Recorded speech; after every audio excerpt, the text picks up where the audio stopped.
Ladies and gentlemen, 9/11 justified. It took them 22 years to make Americans justify 9/11 and join sides with Al-Qaeda. And all it took was a letter. I just read Osama bin Laden's letter to America. Osama bin Laden's letter to America. Letter to America. Letter to America. Go read A Letter to America. Read it. Go read a letter to America. Go read a letter to America. Wow, this must be one heck of a letter, written by the one and only Osama bin Laden. You know, this guy. Oh, I'm sorry, this is before the Islamic Revolution. You probably know him as this guy, the founder and leader of Al-Qaeda. He was the one behind 9/11. In his letter, he explains why he attacked the US. This letter is not new. It's been known for the public for many years, but TikTok decided to spread it very widely yesterday across the United States. Smart move by the country who owns TikTok. Very smart move. But I think even they didn't expect this to go this well, because apparently Americans really like it. I will never look at life the same. Blow your mind. Everyone should read it. I read through all 8 pages. It's so well written and so reasonably structured. I'm going through like an existential crisis right now. Existential crisis. Again, wow, existential crisis? I got to read this letter. And so I have, all 8 pages. Feel free to do so as well, but anyway, here's the gist. Radical Islam, good. Everything else, bad. Seriously, that's basically it. And in case you were wondering, there were no references provided, no evidence of any kind. That's pretty much a rant. It starts with, the British handed over Palestine to the Jews who overflowed it with tyranny, and this is a crime that must be erased. So just to be clear, the UN decided with the majority of votes to form Israel alongside an Arab state next to it. Regarding tyranny, please compare the Israeli regime with that of Afghanistan, Iran, Syria, or Gaza, and tell me where did you find tyranny. Moving on, this is gold. It is the Muslims who are the inheritors of Moses and the inheritors of the real Torah. Again, no reference provided.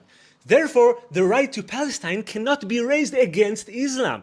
Well, I'm an atheist. I don't believe God promised a land to anyone, but archaeological findings do link the Jews to Israel since the 13th century BC. Bin Laden continues, the first thing we call to you is Islam, discarding of all opinions, theories, and religions that contradicts this religion. It is the religion of jihad so that Allah's word reigns supreme. In short, only Islam, radical Islam. Militant Islam. So why attack America? Listen to this. You are a nation who choose to invent your own laws rather than to be ruled by the Sharia of Allah. You separate religion from your policies, contradicting the pure nature which affirms absolute authority to your creator.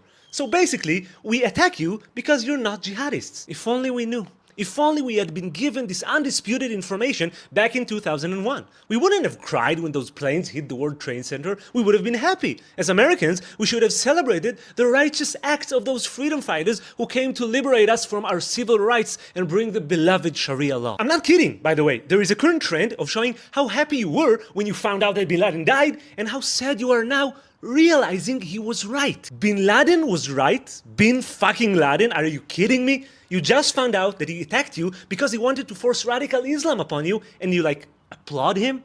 What the fuck is wrong with you? You think you have critical thinking, but the truth is you're just ignorant and insecure. And if this letter gave you an existential crisis, then the crisis was there before. But if you want to switch sides and kill all the infidels, then go ahead. Let's see how Hamas will treat you. Let's see how those peace-loving freedom fighters will do to you if you tweet something bad about them. Oh, and one last thing before you go. If you liked Bin Laden's letter, I have another reading material that you would absolutely love. It's also well written, it's very persuasive, and it gave a lot of people an existential crisis. Enjoy.